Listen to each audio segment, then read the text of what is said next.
This is Francis Ledwidge's memorial on Passchendaele.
Oh, he's buried in the cemetery.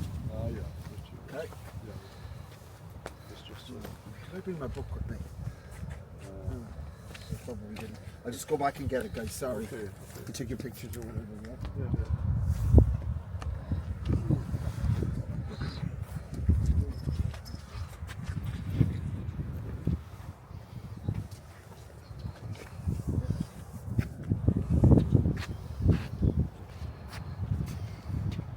That's Passchendaele village. Yes, I think so.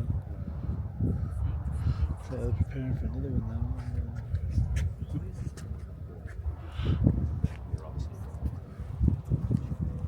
Yeah, he's buried in the graveyard. Oh, he's buried in the graveyard. Apparently so.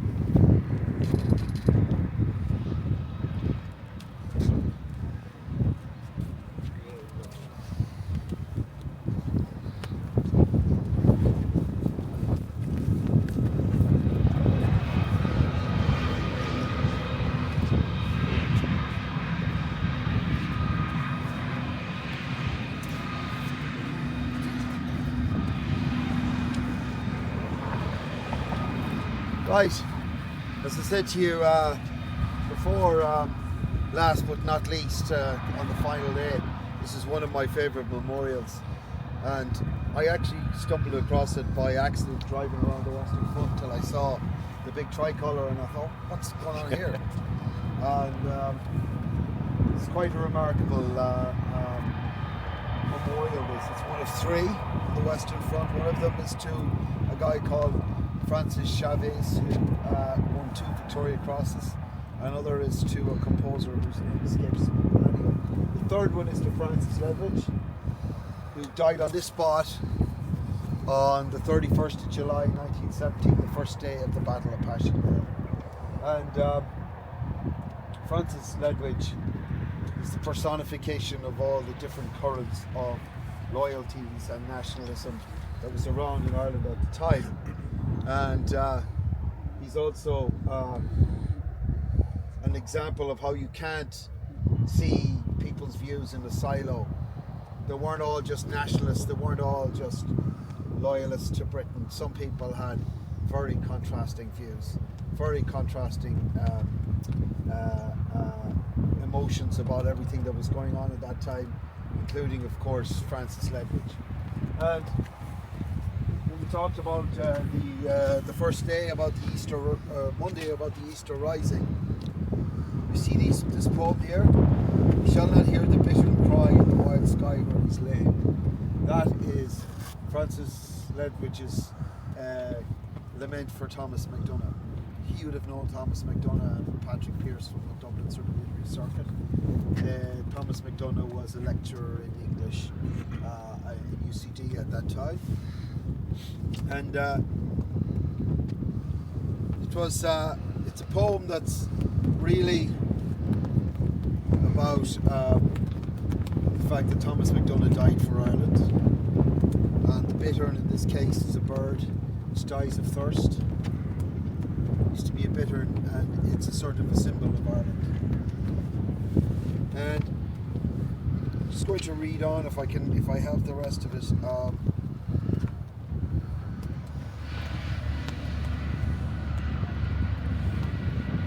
So Seamus Heaney described Francis Ledwidge in You, Our Dead Enigma, all the strains crisscross in useless equilibrium, and as the wind tunes through this vigilant bronze, I hear again the sure confusing drum.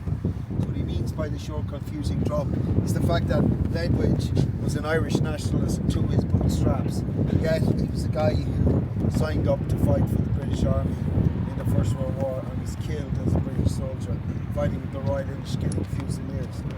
And Ledwidge is one of these men that has often been said that had he lived, he would have joined the IRA after the War of Independence. And he certainly had very ambivalent views about the Easter Rising. He wrote a poem about it, if I can just find it here.